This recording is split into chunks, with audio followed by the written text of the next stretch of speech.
Hello friends, welcome to EPG Pathshala. I am Dr. Asha Patil from SNDT Women's University, Mumbai. Let us see understanding the community through participatory rural appraisal part 2. In part 1, we have seen the rationale of PRA, definition of PRA, need for PRA and practical tips for conducting PRA. In this module, we are going to see practical application of PRA in various areas and various methods and approaches of PRA. In this connection, the learning objectives will be: the learner will explain use of PRA in various areas, illustrates principles of participatory learning and analysis, uses practical tips while conducting PRA, understands how to use PRA for empowerment of marginalized people. Practical application of PRA includes various tips. PRA is widely used in the various 5 main areas. They include natural resource management, watershed, soil and water conservation, forestry including social and community forestry, degrades forest assessment, protection, nurseries and plantation, coastal resources and fisheries, wildlife conservation, rural energy assessment, land tenure and policy, etc.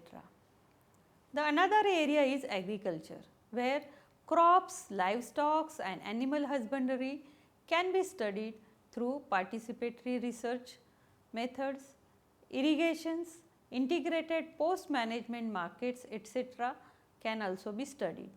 Third is people, poverty and livelihood, where participatory rural appraisal can be used. Women and gender, livelihood analysis, poverty assessment, credit, selections, income earnings, adult literacy, all these areas can be studied.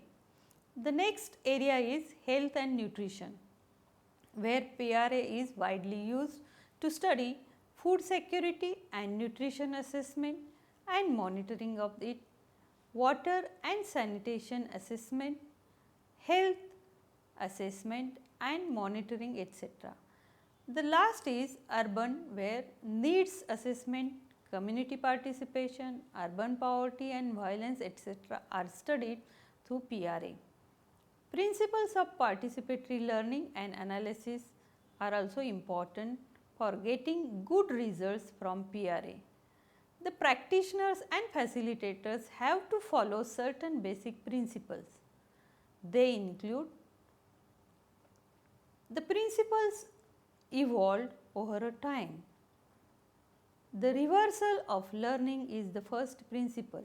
This includes learning from local people, that is learning from people directly on the site and face to face as well. It also aims at gaining insight from their local physical, technical and social knowledge. Learning rapidly and progressively is also important factor. During PRA, one has to be flexible. One cannot follow a blueprint of a program, but be adaptable in a learning process. It is a process of conscious exploration. Flexible use of methods, improvisation and cross-checking are very important thing. Offsetting biases is another thing. All those involved in PRA should go to the community with an unbiased mind, like a clean slate. They should be relaxed and not rush to finish the activity. They should not listen, or they should listen and not lecture. They should ask probing questions. They should never impose any of their ideas, thoughts, values and suggestions on local people. They should seek out the participation of marginalized people, including people below poverty line, women, ethnic minorities and children, and also those people who are isolated and remote. It is very important to know their concerns and priorities. Crossing in the field is another point. It is very important to cross check the collected information in the field itself. Compare the information and gain insight. Handing over the stick, that means the facilitator must have confidence in local people.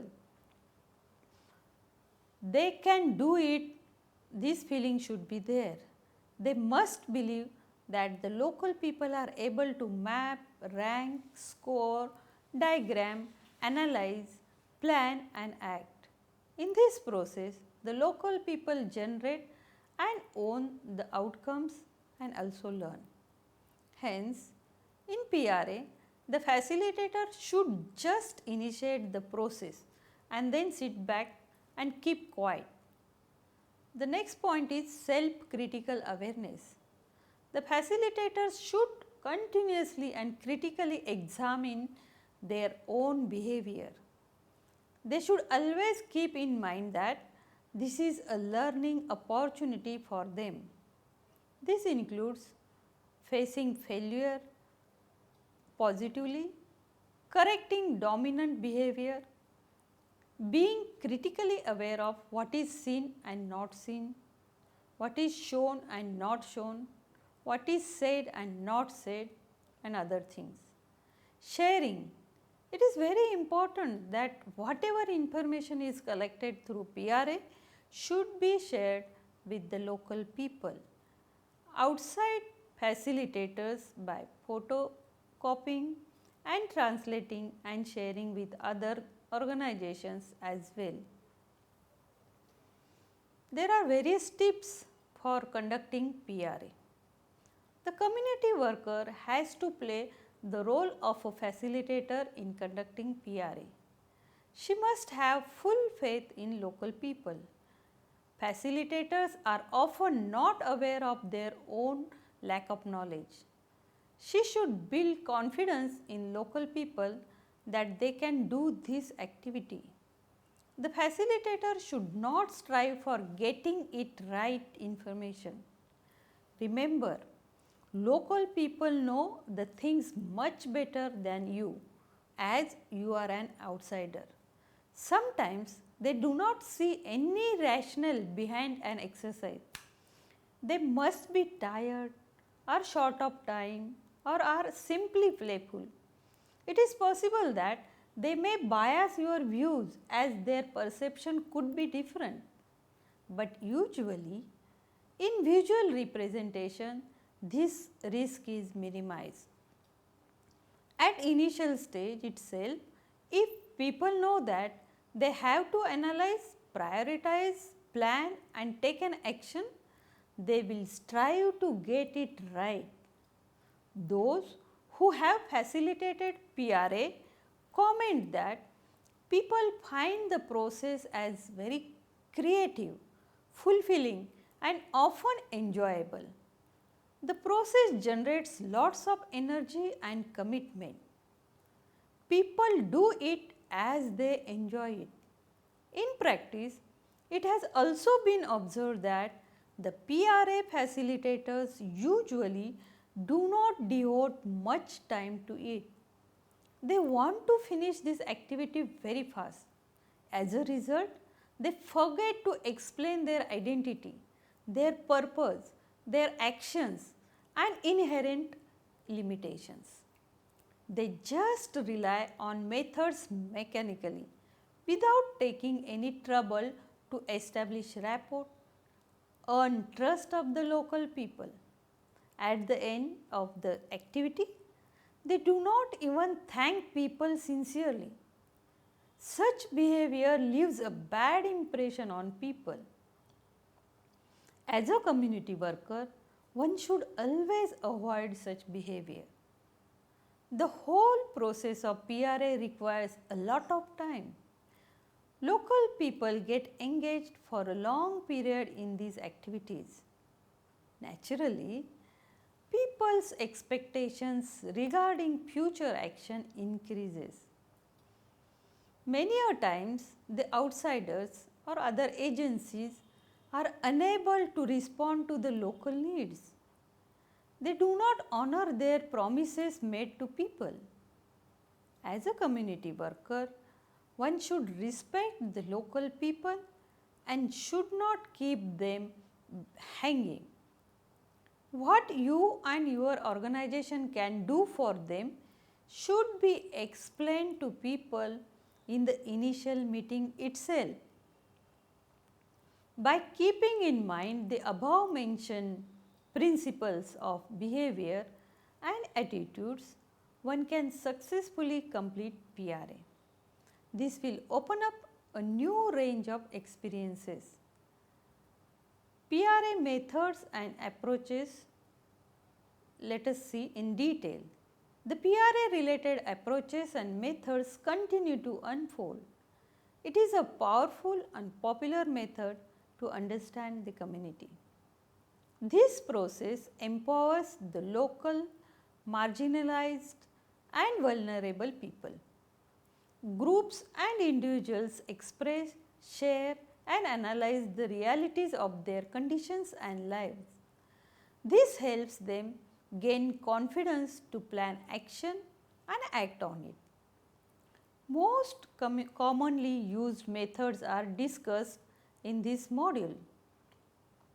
These methods can be grouped under two major headings, namely methods promoting participation and methods seeking actual participation of the people. Methods where participation is primarily and secondarily involved, it is necessary to have background information of a particular area or a village where the community worker is going to conduct PRA. This information gives an idea about different interests of people, their culture and their living style. It also helps us to know how they have changed over a period of time. This information can be collected by two ways, either through old records, notes, diaries, court correspondence, etc., or through newspaper articles, research centers, archaeology departments, marketplaces or market samitis, universities, government offices, survey reports, etc. Such information helps a lot, especially in the earlier stages. For example, one gets an idea about where to go, whom to contact, how to clarify doubts and contradictions or gaps in the information received. One should be careful in using the information collected by these secondary sources. He or she should check the reliability of the information collected. Second is observing directly. This can be the most effective method if used properly. It also happens that we tend to be selective in our approach and we focus on certain aspects, that is what we want that we see, and neglect other things. While living with the people in the same community, if you observe carefully their different cultural background, their programs, their way of living, their lifestyle, day-to-day activities, you learn a lot. This also helps to recognize their potential and skills and the efforts they make to solve their problems. This gives us an insight into the prevalent power structure and decision making patterns of the community. Let us see the second method, which seeks actual participation. In this, first is interview. Semi-structured interviews play a great role in PRA. Open-ended questions help us to understand the locality in a much better way. Remember, the interview should be conducted in a very friendly, fear-free and informal environment. This can be conducted wherever people are available, that is maybe at the farm, maybe at the temple, at home or outside the panchayat office. Try to interview people from different occupations like farmers, sarpanch who is head of the panchayat, elected representatives, postmaster, school teachers or headmaster, police patil, housewives, etc. If you are interviewing sarpanch or elected representative of the gram, ask questions related to developmental activities such as the transport facilities available, marketing, health facilities, drinking water, schools, etc. Some guidelines are there for conducting an interview. First, you have to ask the name of the person and village and the community to which the person belongs. The area, tribal or rural or urban area, then total population, the source may be a census. Okay. Then ask the nature of the pada or village. Okay. Then ask occupations of the people, okay, how people are making their livelihood. Then go towards the power structure. Ask people who is the decision maker in the village. While talking to the people, get information on the major political parties acting there, resources available in that village, maybe educational, maybe health facilities or related to other medical services, cultural background, what type of entertainment facilities are available there, religious functions are conducted, and a housing pattern, what type of houses are there, then whether the drinking water facility is there, its source, sanitation, electricity and so on. So, try to find out the major things. Then problems, whether alcoholism is there or not in the village, unemployment problems, untouchability, casteism, unequal distribution of resources, all this information is very important. Whether the area comes under draft area, does the village has grazing land or not, okay, possible solutions they have implemented for various problems or during the crisis period. Seeking this information from the experts is a very important part.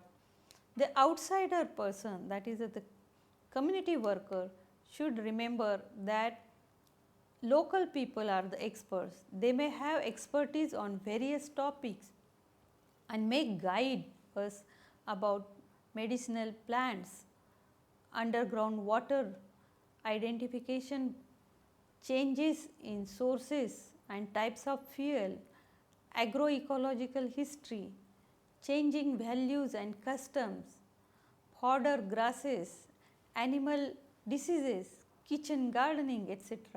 You need to ask people to suggest the names of the experienced and the most respected people in the community whose advice will be unanimously accepted in conflict resolutions. Through social mapping also one can find the names of the experts in the villages. Case studies and stories is a second method where you can collect information. This is a very good way of understanding the practices followed in the village. One can prepare a household history and profile as well. A detailed case history can give us a clear picture of the prevalent crisis management and conflict situations and its resolution pattern in the community. The third one is transit walk. This is a systematically walking through a village. It offers a profile of the village. Transit is an observatory walk through a village living area and maybe surrounding. village area such as fields, hillocks, forests, grazing land, etc. Transits are used as prerequisite for mapping. It can also be used to locate areas in a village which need to be developed. This exercise can be done with the help of persons who are staying for a longer period of time in that village. They can become your leaders and guides. It not only helps to locate and pinpoint various physical aspects of the village, but also helps to understand and discuss with the people the backgrounds of these things. For example, causes of deforestation, use of common land, other indigenous practices, etc. can be studied in this way. The figure given explains what is transit walk.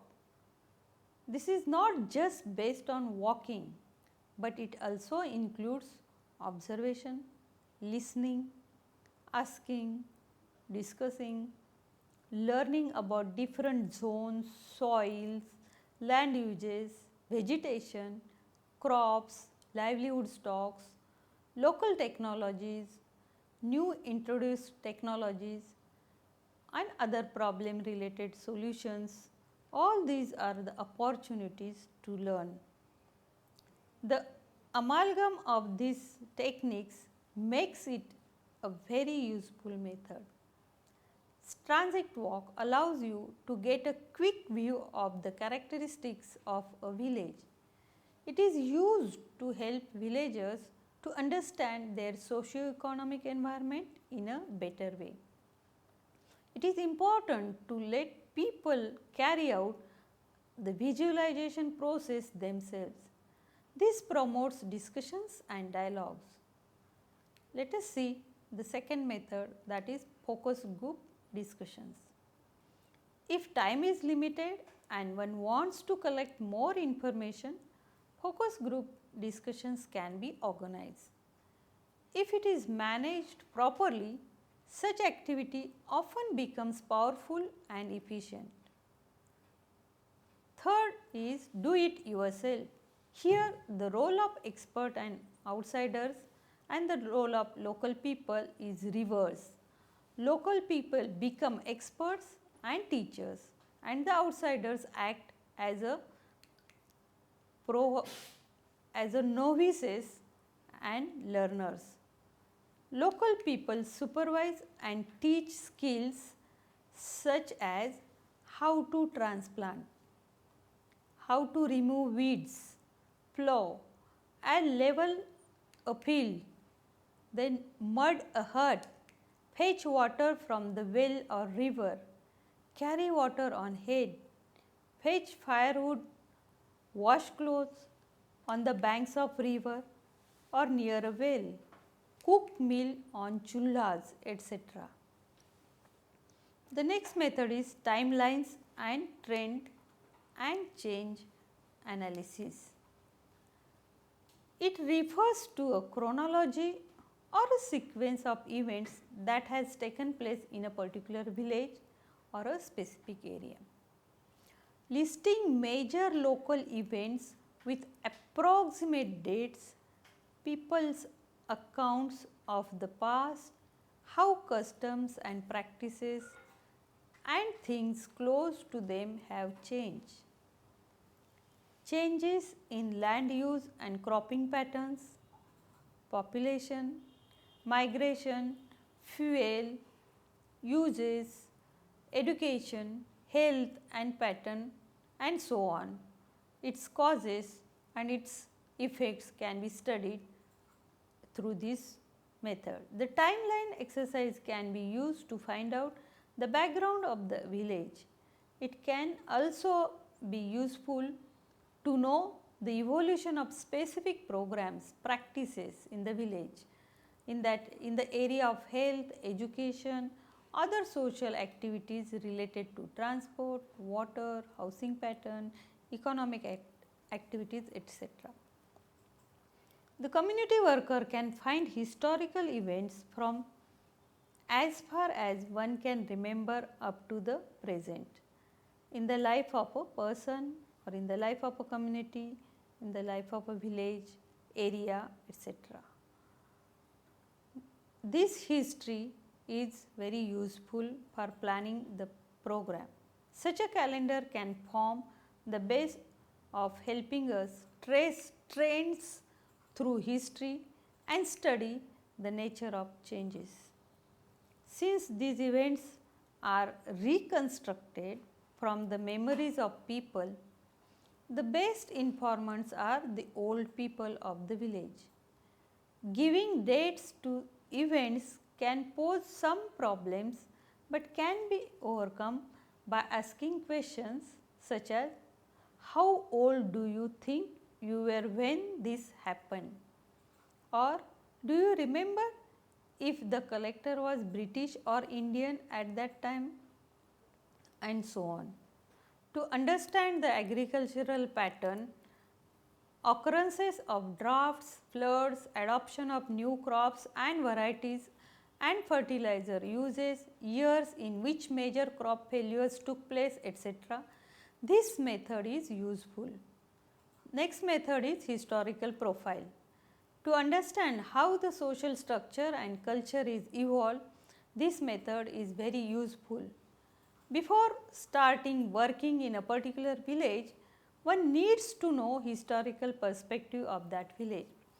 This can be done by collecting and studying folklores, folk tales, proverbs and poetry available in that area. By talking to the religious leaders, one can understand the cultural practices and belief system of the community. Traditional management system, farming practices tells us about the power structure existing in that particular village at that particular period. This information could be collected through interviewing elderly people, key informants of that particular area or that particular village or from that particular community. The historical profile prepared by people from Mauje Ghote village, Raigad district of Maharashtra is shown in the picture. This is based on the discussion with the senior citizens of the village, sarpanch and other villagers residing in the village since last 3 generations.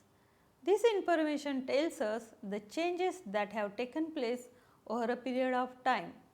These changes that have taken place in terms of resource utilization, cropping pattern, livestock, population, status of women, etc.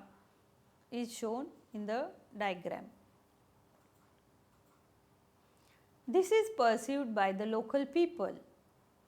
2 types of diagrams are used in PRA, that is Venn diagram and problem tree. Venn diagram is also popularly known as chapati diagram.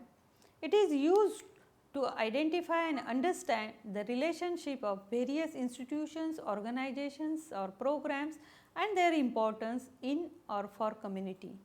Perception of local people about these organizations gives an idea whether development has reached to downtrodden people or not. To carry out this activity, different sizes of circles of paper are used. The smaller the size of the circle, lesser its importance. In other words, this activity can be used to know how many organizations are working in a particular area or their relationship with the people. For example, cooperative banks, dairies, maternity dispensaries, sub-centers of primary health center, panchayat, agricultural cooperatives and their access to people can be studied by using this tool. The following diagram shows the Venn diagram drawn by villagers. This shows the relationship between the cause and effect phenomena. The next diagram is problem tree. This is a diagram that shows relation between the cause and effect of different phenomena. For example, the figure is about bad harvest, that is phenomena, its causes and effects. The next method is seasonal calendars. This is an extremely important and useful exercise used to determine seasonal patterns in rural areas. For example, rainfalls, farming practices, employment, disease pattern, availability of fodder, credit and debt pattern, grazing pattern, breeding season, milk yields, etc. can be studied. In seasonal calendar, an attempt is made to determine the seasonal calendar as understood and practiced by villagers. It is a visual representation of activities that take place over a year. One can have calendars of rainfall patterns over last 10 years to 15 years, gender workload including agricultural and non-agricultural labor, diet and food consumption, disease pattern over last 5 to 10 years, sources of income and expenditure and debt pattern, crop cycles, migration and its effects, etc. This tool helps in collecting information based on the activities of population throughout the year in order to get precise idea of the problems faced by them. It informs us about how their time is locally divided and helps to visualize the activities of population during different periods of the year. This helps to meticulously plan the activities during the leisure period of people when they are comparatively less busy. The figure details gives explanation. Once the community worker understands the seasonal calendar, she can plan literacy activities accordingly.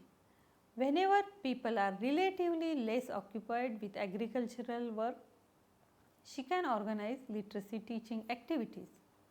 Next method is matrix ranking. A matrix is a tabular representation that helps to compare one selected feature with another. Here examples of are crop matrix, crop grown are analyzed, health matrix. Participants describes the curative methods they use for different illnesses. Wealth ranking matrix, it explains participants discuss the social status in the village. This exercise is useful when we need to compare and study the merits and demerits of a variety of items such as different types of crops, animal breeds, trees, etc. In this exercise, a visual chart is prepared where the items are put on one side and criteria for comparing these items are put on the other side. These criteria are to be listed by the villagers themselves. Let us take the example of purchase of a cow. There are variety of cows. Based on that, one can select. Once the chart is ready, ask the villagers to give score. Scoring can be done by placing seeds or stones. In the above case, people will first rank and then take their decision which variety of cow to be purchased. Next is mapping. This refers to the construction of a map of a village living area using maybe rangoli powder or a chalk on the ground or on a cement floor or on a large paper sheet. Following features can be studied through mapping. One is natural resources, then housing patterns, poverty patterns, location of the marginalized groups or community, cropping pattern, the territory of the village. It makes our observation more accurate. Through maps, we get clear picture of the village. It is possible that we may overlook certain things which emerge clearly through the maps. Here we are giving a few examples of mappings already practiced by various people. Let us see first social mapping. These maps give information about the social structure, availability of resources at a glance. One can understand the village layout, housing pattern, location of shops, mandirs, banks, schools, wells and pumps, kacha or pakka road, etc. Once the base map is ready, it is possible to provide or mark different types of information on it. This includes information related to the number of family members in each family, number of families having animals, number of families with illiterate members, their health status, land holding, economic status, etc. Through this map, one can also locate the free land available in the village. Social maps can be used to identify distribution of population according to their religion, caste, class, status, etc. This information helps in planning different programs in future. There are some useful tips while drawing a social map. Choose a common place for drawing social maps such as open ground in front of the Gram Panchayat, that is village panchayat, or school or Anganwadi or any other open area. Try to avoid exercising this activity in front of somebody's house. Involve people from all categories: men, women, children, socially backward class people, marginalized people. One can have separate groups for men and women and compare how both the groups perceive the same village in a different manner. Make use of local resources to draw the map such as rangoli powder, chalk or directly drawing on the ground with the help of a stick. Once the map is ready, you can copy it on a paper or take a photograph. Note down the names of all villagers who have participated in drawing the map. This motivates them to participate in other activities. Propose vote of thanks to all the villagers at the end of the activity. Social mapping helps us to decide the location of adult education center. It also gives a fair idea about place available in the community for organizing various awareness programs. Next is resource mapping. This maps helps to understand the different natural resources available in a particular village. Through this map, one can explain the people the optimum utilization of natural resources for the development of a village. Resource mapping includes availability of forest, location of river, wells, potable drinking water, grazing land, watersheds, type of soil, variety of trees and their locations, etc. The figure shown explains these things. While drawing resource map, ask the villagers first to draw the boundaries of a village. Ask them to show locations of wells, bore wells, lakes, dry land, grazing land, farms and medicinal plants. Once the map is ready, one can have discussion on how to save the natural resources. Next is daily activity profile. This exercise gives an idea about the local people's daily working schedule. It informs about the time slot when they are busy or free, the amount of time they spend on each activity, etc. It gives a clear picture of their time schedule to plan activities, ensuring better attendance of people. This figure shows the routine of a man and woman. Empowerment. PRA can help to empower the weaker section of the society, especially women. It can create collective awareness and develop confidence in people to confront others and argue their case or their side. Our major concern here should be on the people who are really empowered in the process and how do they use their empowerment. This also happens that the outsiders get empowered and exploit the people. If local elite and dominant class becomes more empowered, then the conditions of the poor and disadvantaged worse. In other words, the effectiveness of PRA depends on the type of people involved in it. Hence, the challenge is to introduce and use PRA for weaker sections and empower them. The current tools of PRA, if used properly, can serve this purpose. PRA helps the people to express and share their knowledge with others. Through diagramming, mapping, investing and observing, they can enrich their knowledge. This helps to improve their understanding, which leads to take desired action. The whole process helps people to gain skills and confidence. They realize their own hidden potential. It is an interactive process. It brings changes in power relations and behavior. Change in attitude is another important factor of PRA. The approaches and methods of PRA have helped to change the attitude of dominant groups. This can be reflected in social mapping by men and women. In the same village, when asked the men and women to draw the social map of their village, the final product usually differs in many ways. Men are surprised that they did not know the women could do it. The map prepared by women is much more vivid and detailed.